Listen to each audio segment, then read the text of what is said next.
La pieza ósea que tenemos en este momento es una escápula del miembro superior izquierdo. Tenemos una vista anterior en este momento y una vista posterior en este momento. Acá se insertaría el hueso del húmero del brazo izquierdo.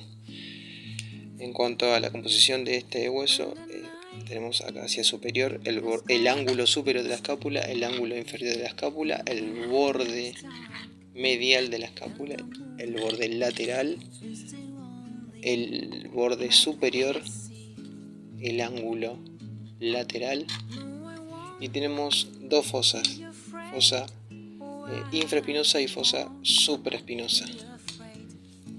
Tenemos la cavidad glenoide, el tubérculo infraglenoideo y el tubérculo supraglenoideo. Tenemos el tubérculo deltoideo y la espina de la escápula. Hacia el más lateral tenemos el hueso de acromion y su carilla articular en este lado, que se articula con el hueso de la clavícula, formando la articulación acromioclavicular. Hacia anterior tenemos la fosa subescapular, después los mismos reparos óseos que habíamos mencionado en la vista posterior, a diferencia de que acá nos encontramos con el hueso, con la apófisis coracoides. Esa es la única diferencia. Hacia anterior apófisis coracoide y hacia posterior acromion. En este caso tenemos una clavícula, precisamente una clavícula derecha. Hacia izquierda vamos a tener, y el lateral vamos a tener la extremidad acromial y la carilla articular, que va a articular con el hueso de la escápula con la parte del acromion. Van a formar la articulación acromioclavicular. Hacia atrás acá tenemos el tubérculo conoideo. Hacia el lateral y medial vamos a tener la extremidad external y su carilla articular, que va a articular con el esternón, formando la articulación externo-clavicular. Vamos a verlo. Acá tenemos el cuerpo de la clavícula, y hacia inferior vamos a ver la línea trapezoidea. De nuevo acá el tubérculo conoideo, y acá este reparo óseo importante que es el surco para el músculo subclavio. Y hacia lateral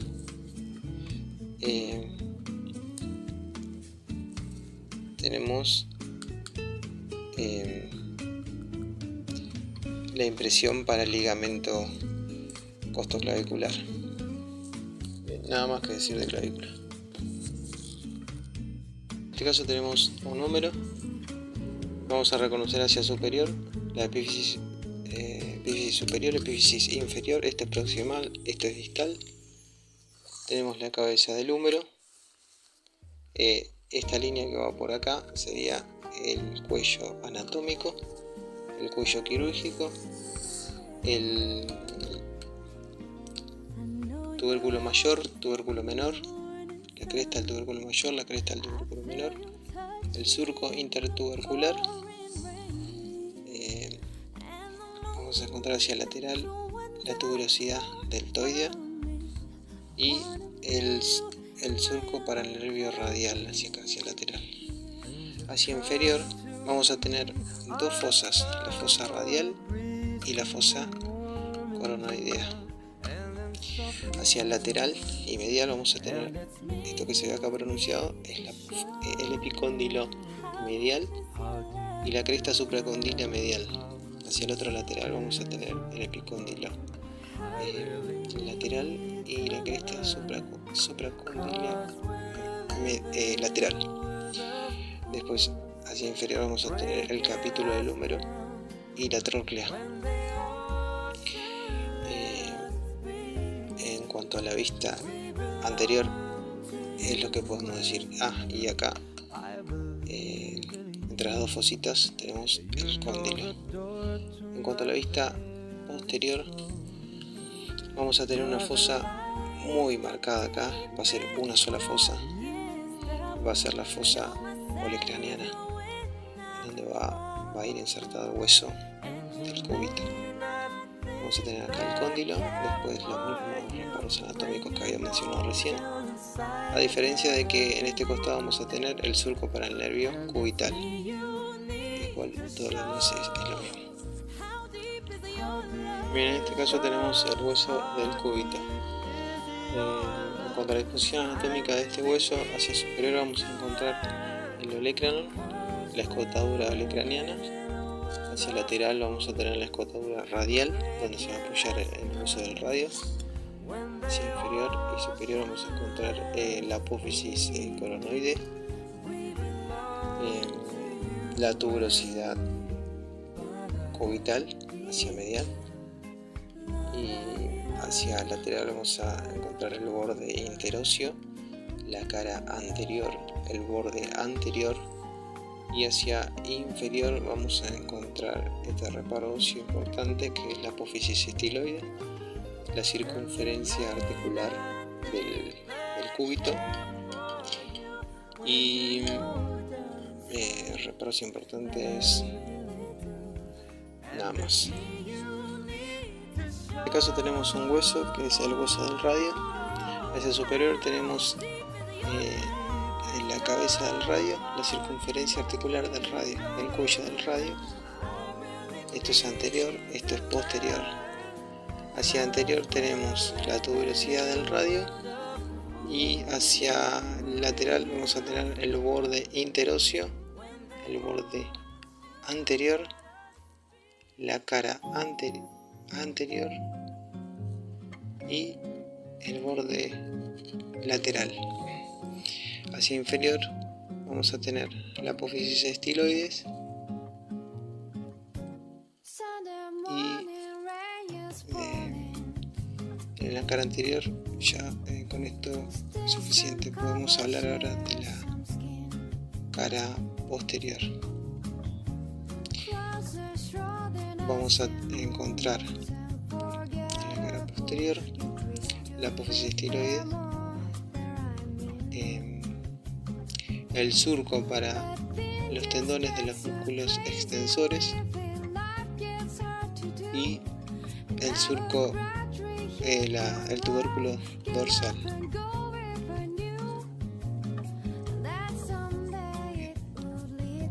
Nada más. Y en este caso tenemos vértebras, que de superior a inferior tenemos las vértebras cervicales, dorsales o torácicas, lumbares, sacro y coxígeas. En este caso tenemos una vértebra lumbar, dorsal y cervicales. Esta vértebra es la segunda vértebra. La primera es el atlas, la segunda es el axis. El axis tiene una protuberancia acá que se denomina diente del axis o apófisis odontoides. Esta es una vista posterior y esta es una vista anterior. La apófisis odontoides se incrusta en la base. Esta no es el axis, el atlas, pero bueno. La apófisis odontoides se incrusta en el arco anterior del atlas, formando la articulación atlantoaxoide. Después, con la disposición anatómica de esta vértebra, podemos ver hacia los laterales las carillas articulares que se articulan con la vértebra del axis. Hacia los laterales podemos ver unos pequeños agujeritos ahí que se llaman forámenes vertebrales.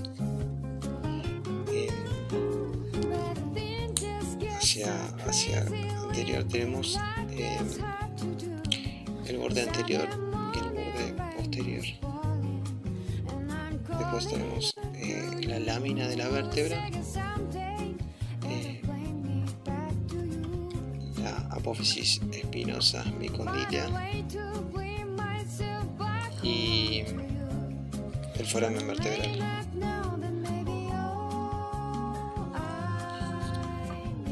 Nos encontramos con una vértebra dorsal.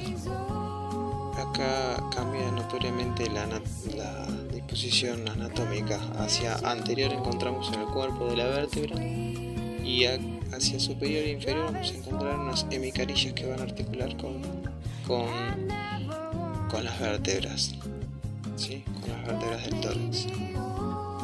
Entonces, hacia superior vamos a encontrar la fosita costal superior y inferior la fosita costal inferior. Vamos a encontrar acá hacia el lateral medial el pedículo de la vértebra, y hacia superior la escotadura superior y la escotadura inferior. Después, hacia anterior vamos a encontrar la apófisis espinosa y hacia los laterales las apófisis transversas y su carilla articular. Fosita articular transversa. Hacia superior las apófisis y carilla articulares superiores.